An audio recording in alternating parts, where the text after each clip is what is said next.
Assalamualaikum warahmatullahi wabarakatuh. Hello everyone, how are you? I hope you're in good condition, okay? Let me introduce myself. My name is Nadia Safitri Wibawa. You can call me Nadia. I am from class 9.5. My adult is me 27. Okay. I want to speaking actually about the rise of fake news. Okay guys, listen please. In December 2016, Edgar drove Ziegler from his home to Washington, D.C., where he opened fire in a pizzeria with a assault rifle. He had previously read an online news story about restaurant being the headquarters of a group of child abusers run by Hillary Clinton. He decided to investigate for himself.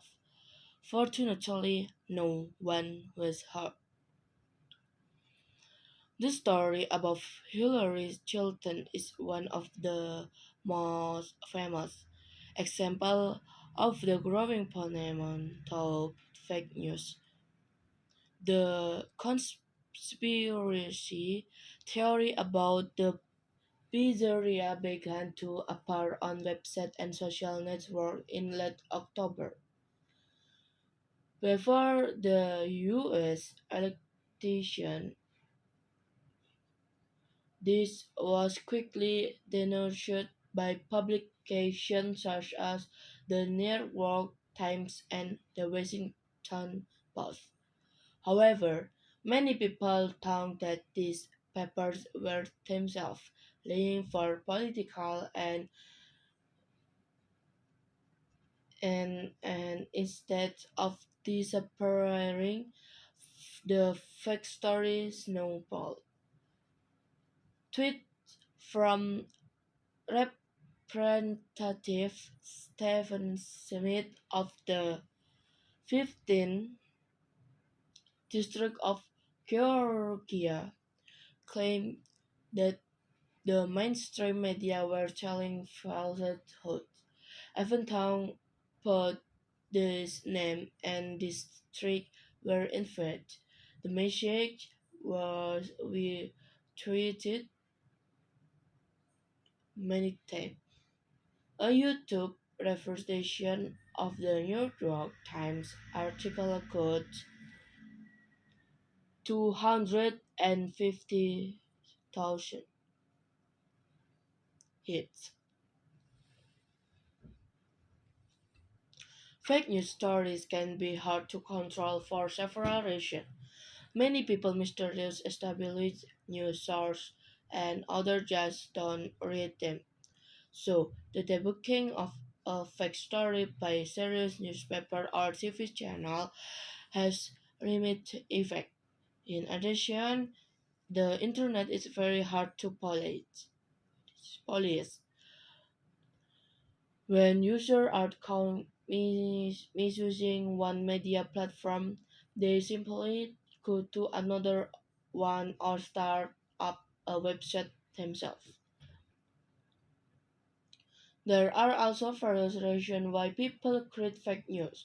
Some have political motive to belittle or incriminate their opponent. Other websites, like The Onion, deliberately publish fake news as satire, humorous comment on society and current affairs. Another group is in it for the profit.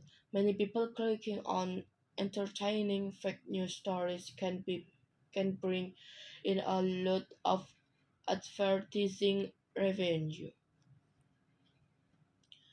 When men running fake news sites from Los Angeles said he was making up to $30,000 US dollar amount in this way. There are also tweets like the small town teenager in Macedonia who wrote fake news stories about Donald Trump, who seemed to be motivated partly by money and partly by boredom. So, what can we do to stop fake news spreading? First, make sure that the website you read are legitimate. For example, by looking carefully at the domain name and the About Us section. Check, check the source of any quotes of or figures given in the story.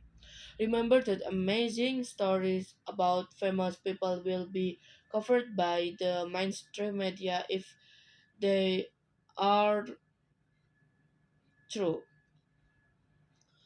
Only share stories you know are true and let your friend know. Thankfully, when they unknowingly share fake news, together we can turn around the post-truth war. Thank you guys. Wassalamualaikum warahmatullahi wabarakatuh. Goodbye.